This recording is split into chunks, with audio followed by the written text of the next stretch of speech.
মা, তুমি এত অসুস্থ, তাও ডাক্তার দেখাচ্ছ না কেন? টাকা কোথায় পাবো বাবা? তুই শুধু পড়াশোনায় মন দে, আমার কথা চিন্তা করিস না। কিরে, কি হলো? তুই আজ এত চুপ করে আছিস কেন? মা খুব অসুস্থ, কি যে করি তাই ভাবছি।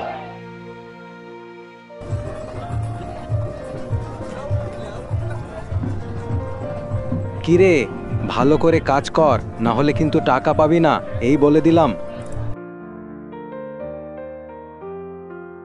মা, কাল তোমাকে ডাক্তার দেখাতে নিয়ে যাব, ঠিক আছে মা?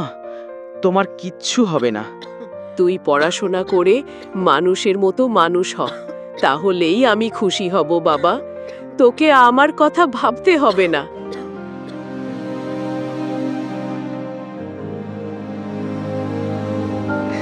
মা, তুমি আমাকে একা ফেলে যেও না মা। তুমি চলে গেলে আমি কার কাছে থাকবো মা? আমি একা কি করব? আমি পড়াশোনা শেষ করব, মায়ের স্বপ্ন পূরণ করব।